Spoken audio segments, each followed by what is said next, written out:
Welcome to Curious City, the podcast from Glasgow Life Museums. I'm David Scott, and this is how it works. In each episode, we travel across the city discovering objects from our collections that link in surprising ways. Our team have been out at museums and locations around the city, uncovering the stories that surround us. Who knows where we'll go and what we'll see this time? Our guest today is the award-winning poet, author and playwright Chris Dolan.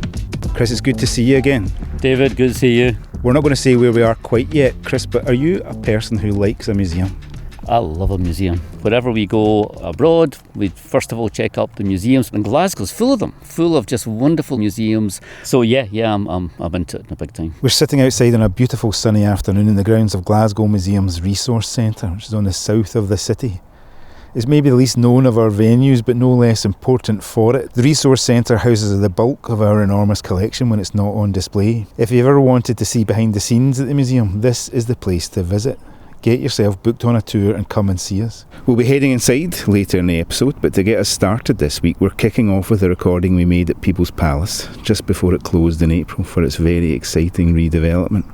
Chris, if I was to say Glasgow shipyards, comedy, and a big booming voice, does that give you any ideas about what or who we might be talking about next? I can't imagine for a moment it's everybody's favourite comedian. I think much more than just a great comedian. It's Billy Connolly, who's, I think, so important to the vast majority of Glaswegians. Let's head over to People's Palace now. We're going to hear from Tracy and Laura. We're here at the People's Palace with Laura to have some banter about a pair of banana boots. Laura, these are some pretty special boots. Can you tell us about them? So these are Billy Connolly's banana boots, which are very iconic within Glasgow, and they were designed by Edmund Smith. And the first time that Billy Connolly debuted them, if you want to put it that way, was in Aberdeen Music Hall in 1975. And when you think about Billy Connolly coming out on stage, he's got a black leotard on, which is skin tight, big hair, big bushy beard, and these massive banana boots, which both are not the same, because no two bananas are the same either. Oh yeah, of course, I never thought about that actually, yeah. So they're proper bright yellow and they've got the Fife sticker on it, and they're like, when kids come in and see them, what's their reaction? Whose shoes are they? Why did they wear them? What size are they?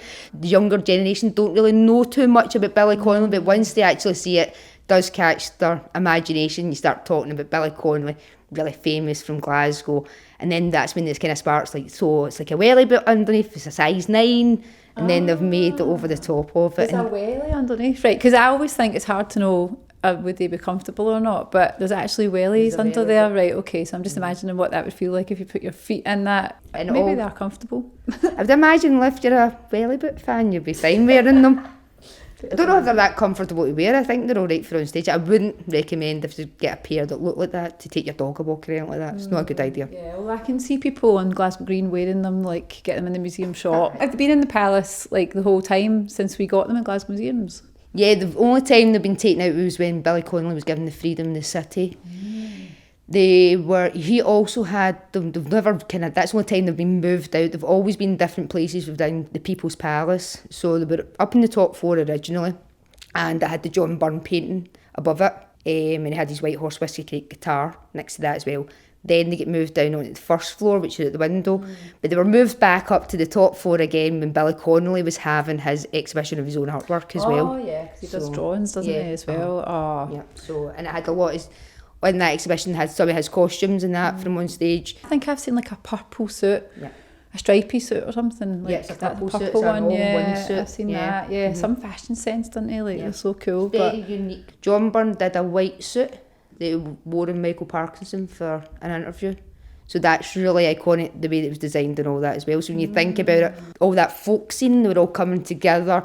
And when Edmund Smith with the banana boots, that was to do with the work-in as well. That was a kind of satire of what was happening in the work-in for all these troubles that were happening, they were losing jobs in the shipyards and stuff. The banana boots definitely are a big favourite at Glasgow museums. Chris, what does Billy Connolly mean to the city? He's almost synonymous now, isn't he? You think of Glasgow, you think of Billy Connolly, even though he hasn't lived here actually for a long time.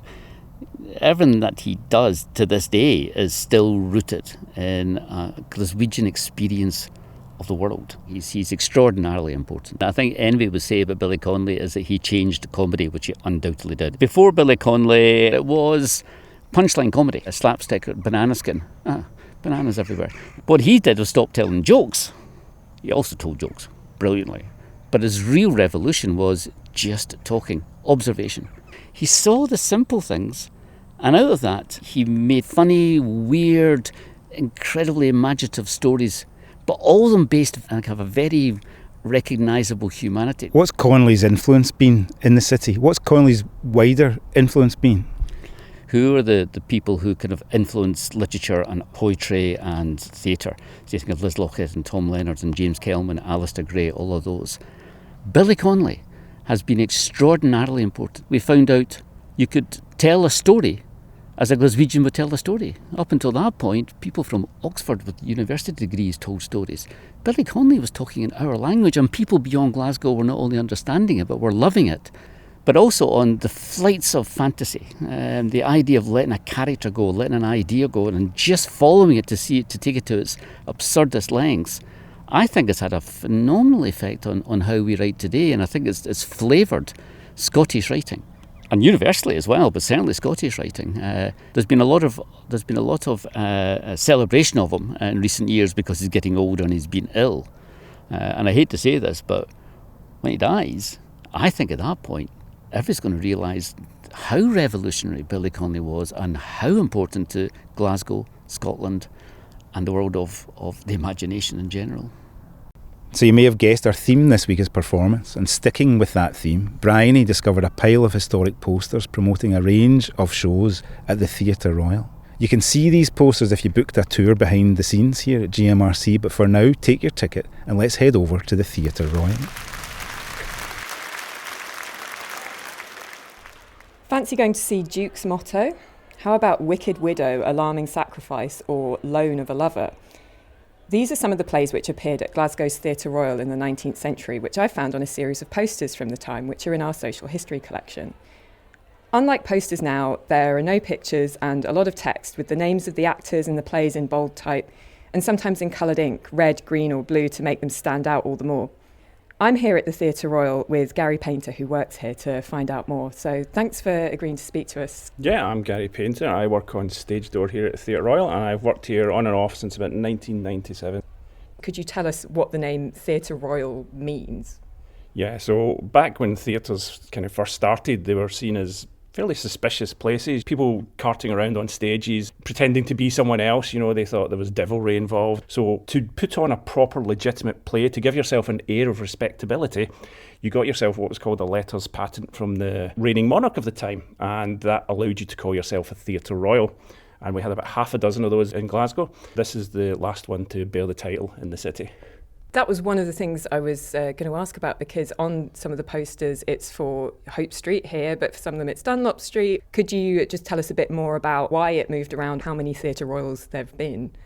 Yeah, so there have been about half a dozen in Glasgow. Many of them were quite short-lived, the phenomenon of buildings mysteriously burning back in the 19th century. The sort of three main ones in Glasgow, we had one in Queen Street, and that was just to the right of what's now the Gallery of Modern Art. It was one of the first buildings in Glasgow to be lit by gas, so it's perhaps unsurprising that its fate was that it burnt down. It then was the one down behind Argyll Street Station at the back of the St Enoch Centre. That became the Theatre Royal Dunlop Street, and that ran for many years as well, but unfortunately progress got in the way of that one because they wanted to build the St Enoch railway station, so that had to be demolished. Meanwhile, up this end of town, a chap called James Bayliss, he ran quite a few halls, and he opened his biggest theatre called Bayliss's Royal Coliseum and Opera House, and that opened on this site in 1867. But unfortunately, financially, it didn't do too well, and coincidentally, whilst the Theatre Royal Dunlop Street people were looking to get a new site, the lease for this came up, so they transferred up here in 1869. What we're standing in front of now is a viewing window where there seems to be some rehearsals going on at the moment. Could you tell us a bit more about what this is and how this relates to the original building? In 2014, when we were building the new foyer, and part of that work also involved a wee bit of work in the auditorium, altering the seating and the layout of the aisles. We knew from old plans that there had been windows in some of the walls which weren't there anymore, so they used thermal imaging to find out where they were there, and they were still visible behind the brickwork, so they took the brickwork down, and lo and behold, this window frame, which we see in front of us here, was discovered just to be perfectly intact and bricked up behind one of the brick walls. Who was going to the theatre, and what would it have been like to come and see a play here, say, in the 1890s? You did have different classes of venues that you would go to. You know, you had your music halls that put in variety halls. They put on a kind of lower class element of working class kind of entertainments. But it was expected that everyone had the chance to go to proper theatres as well. Theatres like the Theatre Royal here, they had a very careful social stratigraphy. So although people would be able to buy cheaper seats, they were absolutely separated from the people in the more expensive seats by completely different entrances, by a total lack of way of getting from one level to the other. So the theatre as we see it today, the interior dates from 1895. It was burnt down twice, once in 1879 and once in 1895, and it was rebuilt. Every time they rebuilt it, they maintained that strict social stratigraphy. So you still get this in a lot of theatres today, a lot of older theatres today. When you go, if you're in the gallery or the balcony, you'll be entering via a staircase round the back that's just got painted bare brick walls. And that was basically the sort of Victorians and Edwardians trying to keep their audiences apart.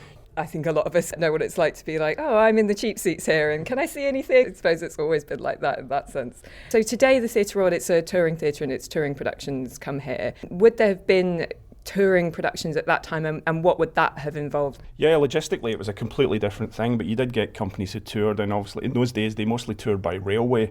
So there are tales of, trains of scenery arriving at Central Station, and then we would have to send out carts to go down to Central Station, and all this scenery would be hauled up Hope Street in carts. And in that way, it's not too different. Nowadays, they arrive by lorry. So this show that's on just now, 42nd Street, that arrived at 6 o'clock on Sunday night, and we built it overnight into Monday, and then it was ready to go on Monday night at 7:30. So that was 25 hours of unloading and building this it took to get this up and running.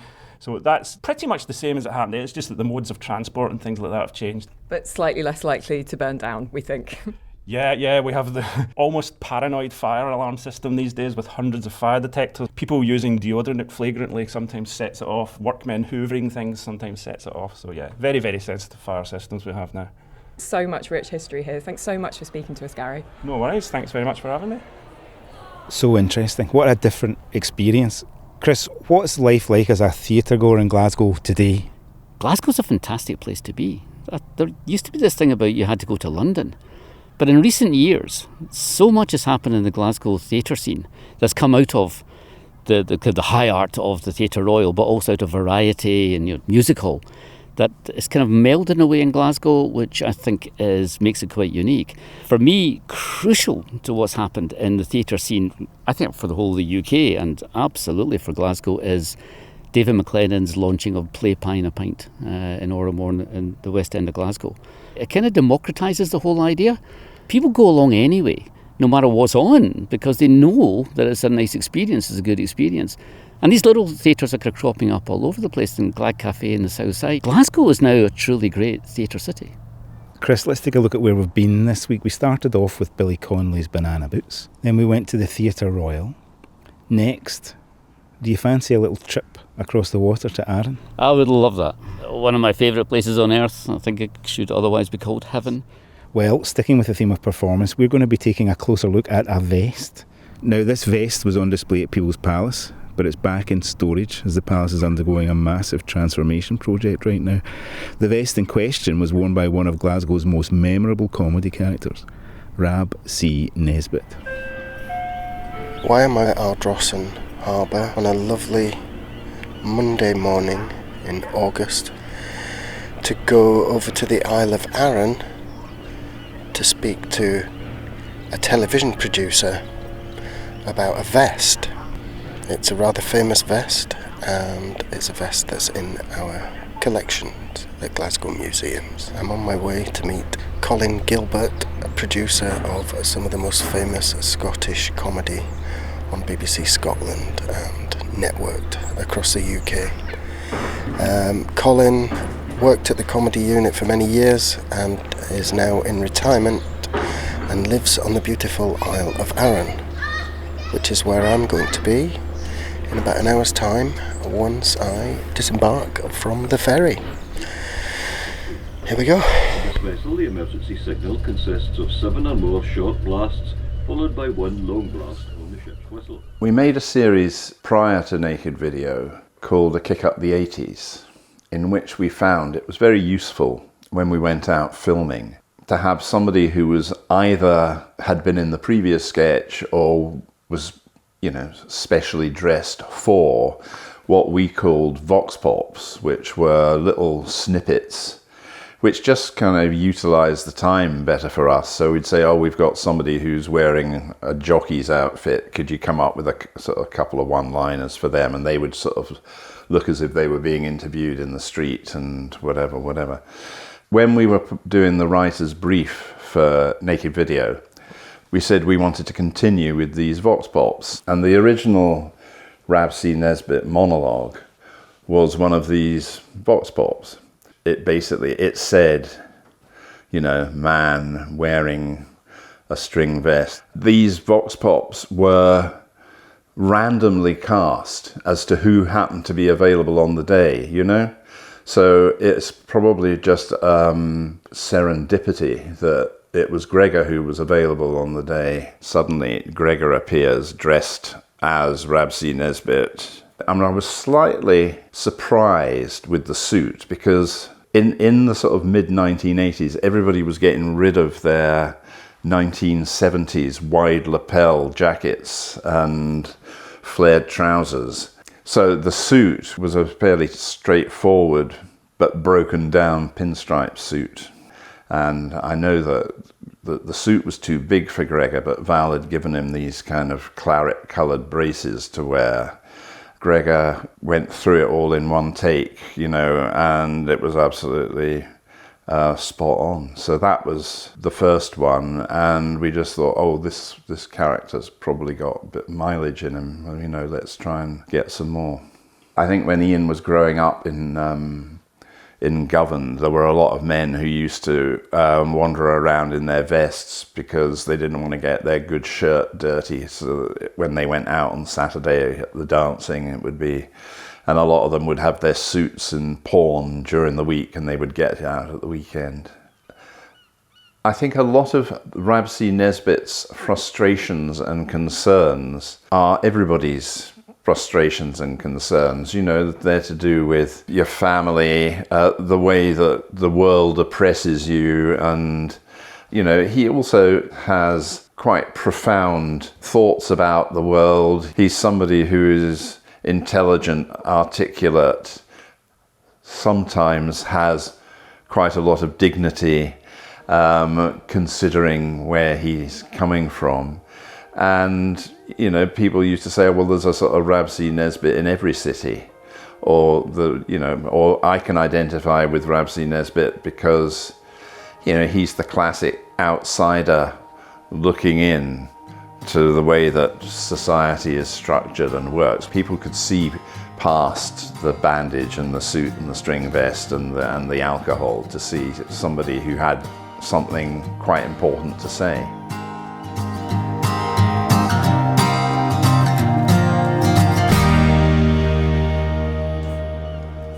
Well, we've stepped inside here, away from the lovely sunshine, into Pod 8. This is one of the larger open stores here at the Resource Centre.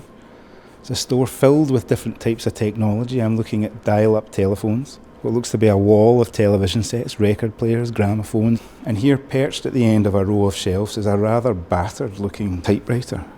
Chris, what are we looking at? We're looking at Ian Pattison's typewriter that he first started writing on as a young, hopeful writer, as we all did, because I'm about age with Ian, and I started on a typewriter just like that. But we chatted with him about it, and he said he started using that in BBC, that was what you were given, but it was about the time they were beginning to change to electric typewriters, but he said he managed to liberate this one from a skip, which might account for the mankiness of it. Chris, as a writer, what does it feel like sitting down to write? Everybody talks about the blank page, which is both a source of enormous hope and enormous despair. So every morning you start with a blank page. I've done quite a lot of creative writing teaching, and what I always say is just put something on it. Don't stare at it. Put something on it. Start writing. It'll be rubbish. Everybody's first draft of everything is absolute rubbish. But if you start writing, then something kind of begins to happen. At some point, if things are going right, the story begins to tell itself to you. And that's kind of true. You think you're going to write about one thing and do something with your characters, and they begin, if it's done well, it begins to become obvious. Oh, she's going to do that. I wanted her to walk out, but she's not. She's going to stay, and she's going to say this. And the plot begins, the story begins to tell itself to you rather than you imposing yourself on it. And that's when you know it's going really well. John Byrne, the great Scottish playwright and artist, has a lovely wee phrase, which is, there is no such thing as writing, only rewriting. And I think that's true. When you've dozens of angles, leads and possibilities, how do you narrow it down? That is the key question. You can potentially do anything, absolutely anything. But at every point, what a writer does every day of his life, every minute that he's writing, is taking decisions. You say, right, I'm going to go that way, not that way. And every time the road untaken, the road you don't take, there's a bit of you going, oh. So there's always a slight sense of loss, but equally, there's potentially another story in that. Ideas, where do they come from? It's the classic question you get asked all the time. You don't really know. It's the little detail that nags at you, that makes you want to do something with it, even though you don't know what it is. So I think it's about little things that nag in the back of your mind. And I think also themes, stuff that you like to write about. I once had a student in Italy do a PhD, unbelievably, on my writing. She pointed out that my writing is endlessly filled with notions of and dialogues about identity. National identity, personal identity, identity within a family, within a community. I had never noticed that. Once I read that, I thought, God, you know what, that is true. In some ways, I think even great writers have a tendency to write the same book over and over again, brilliantly, and in different ways. I mean, look at Dickens. I mean, all those novels, but by and large, they're about the poor struggling in a situation where the rich and the powerful control them and oppress them. That's what he writes all the time. I think there's things that kind of spark us as writers and make us want to communicate. And the actual ideas of how you communicate them, the vehicles you use, are those little things you see in the streets, you hear on a bus, your auntie says, newspaper articles. I've got lots of odd stories. It's never the big stories. It's always the ones on page 18, some odd little story that happened in a village somewhere. You think, oh, that's really strange. So I think we garner stuff from all over the place. We're kind of mid-year-acres, finding stuff wherever we can and then piecing them together in interesting ways. That's it for this episode of Curious City. Huge thanks to Chris Dolan for being my curious guest this week. So we went from Billy Connolly's Banana Boots and stayed in the world of performance, heading up the road to Theatre Royal. Theatre Royal linked us into Rab C. Nesbitt's Vest, hearing from comedy unit producer Colin Gilbert. And then we headed back from Arran over to the mainland to here at Nitshill to see a vintage typewriter that created all that Rab C magic. Next time, we'll be hearing a little bit of this. The word humane, well, explains itself. You're trying to be humane to help your fellow man. See you next time on Curious City.